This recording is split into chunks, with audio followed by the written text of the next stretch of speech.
आओ दर्शन करें प्रसिद्ध छोटा रुनीचा बाबा रामदेव जी के मंदिर के बिराटिया खुर्द, जिसे छोटा रुनीचा के नाम से भी जाना जाता है, रायपुर तहसील से लगभग 5 किलोमीटर दूर अरावली की तलहटी में ये स्थित है। और यहाँ पर है वो प्रसिद्ध बाबा रामदेव जी का मंदिर। कहा जाता है कि सैकड़ों वर्ष पहले दल्ला सेठ नामक व्यापारी ने साधुओं से बाबा रामदेव जी की यात्रा का कारण पूछा।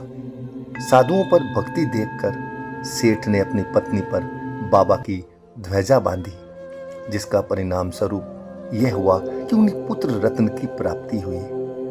प्रसन्न होकर बाबा के दरबार में उसने अपनी सारी दौलत अर्पित करने की ठानी और रास्ते में बने जंगल में डाकू कर्मा ने उन पर हमला किया और उनकी हत्या कर दी।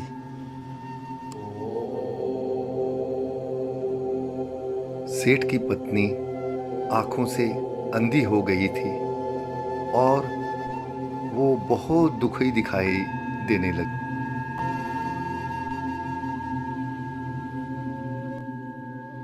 पत्नी ने बाबा रामदेव जी से सहायता मांगी और डाकू को अंधा कर कौड़ी बना दिया बाबा ने और उससे अपने साक्षात दर्शन दिए। इस चमत्कार पर दल्ला सेठ ने उसी स्थान पर एक भव्य मंदिर का निर्माण करवाया।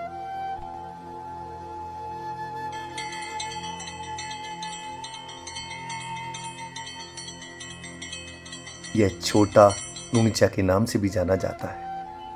कहा जाता है कि बाबा रामदेव जी के चरणों के निशान आज भी इस मंदिर में मौजूद हैं। आओ दर्शन करें साक्षात दिव्य दर्शन बाबा की प्रतिमा के। भादवा सुदी दशम से तेरस तक प्रतिवर्ष यहाँ भव्य मेला आयोजित होता है, जिसे दूर दूर से श्रद्धालु आते हैं। भादवा सुदी दशमी को रामदेवरा से बाबा की ज्योत लाई जाती है, जिसे देखने भक्त पैदल यात्रा करते हैं। ये दिव्य प्रतिमा बाबा रामदेव जी की आप भी दर्शन करें और अपनी जो भी आपकी इच्छाएं हों बाबा से आप बड़ी विनम्रता से हाथ जोड़कर आंखें बंद कर कर बाबा से मांगे। देखो बाबा स्वयं आपकी सारी मुरादें पूरी करता है। दल्ला सेठ जी जाति के महाजन थे और मेवाड़ साइड के थे, तो वो उन्होंने गांव से बैठे ही बाबा का प्रार्थना की कि बाबा अगर मेरे संतान हो गई, लड़का हो गया तो मैं वहाँ रुनीचा आऊँगा। तो उनको लड़का हो गया। लड़का होने के बाद में उन्होंने पत्नी को बोला भाई अपने बाबा की मनोकामना पूरी हो गई तो अब चले अपन रुनीचे। तो वहाँ से उनके गांव से वो रवाना हुए रुनीचे के लिए। तो रवाना हुए तो क्या कि उनका ही गांव का एक कर्मा नाम करके डाकू था कि सेठ जी मैं भी आपके साथ में रुनीचा चलूँगा। सेठ जी ने बोला कि भाई तू डाकूपना करता है, तेरे को साथ में ले जाएंगे।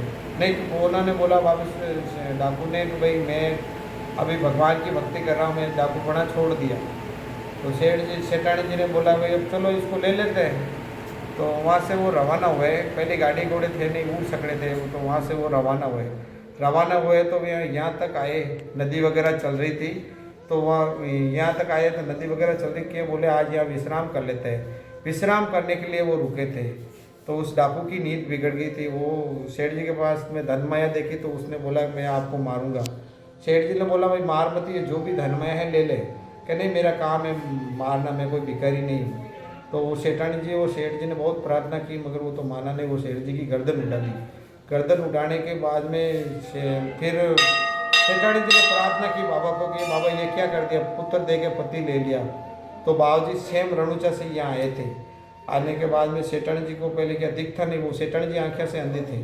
तो पहले तो सेठानी जी को देखना चालू करवाया और बोला कि भाई अब सेठ जी के सिर जोड़ो। तो उनका सिर जोड़ा। सिर जोड़ने के बाद में वो भी जीवित हुए थे। तो बोले भाई आप कौन हो? तो मैं तो रामदेव हूँ। कि मैं मानता नहीं, आप स्वयं। तो बाबा जी ने स्वयं वो रूप बताया विष्णु का। फिर उन्होंने पैरों में पड़े और बोले, रामदेव जी ने बोला भैया आपको किसने लूटा? तो इस डाकू को भी पकड़ के ले गया। तो बोला भाई ये आपको लूटा तो इसको क्या दंड दे। तो बाबूजी ऐसी बात है, इसके वजह से मैंने दर्शन किए, नहीं तो मूर्ति के दर्शन करके आते। तो उसने ऐसा है कि इसको हल्का फुल्का दंड देते तो उसको कोड़ झाड़ दिया और आंखें से अंधा कर दिया। उसके बाद बाबूजी ने बोला अब चलो रुणीचे। तो रुणीचे के लिए वो रवाना हुए थे। तो वो सेठ जी ने बोला कि बाबूजी आप स्वयं यहीं पधार गए, मैं तो आपका यही मंदिर बनाऊंगा। तो चलो बढ़िया है, अंदर यही मंदिर बनाओ तो अच्छी बात है। तो मंदिर बाबूजी ने वो सेठ जी ने बोला कोई मंदिर तो बना देंगे, फिर इसकी पूजा पाठ कौन करेगा। तो हमारे जो वंशज है वहाँ रणुजा से यहाँ आए थे पूजा पाठ। बाबा ने बोला मैं वहाँ से पुजारी भेजूँगा। तो हमारे जो पीढ़ी दर पीढ़ी पूजा करते आ रहे हैं इस मंदिर की। तो ये मंदिर कितने वर्ष पुराना है? ये लगभग 700 साल पुराना मंदिर है। 700 साल पुराना मंदिर। यानी 1593 हमारे यहाँ सेवा पूजा का ताम्रपत्र है। और जब से ये बाबा की अखंड जोत चलती है। और भादवा महीने में मेला लगता है, सितंबर महीने में।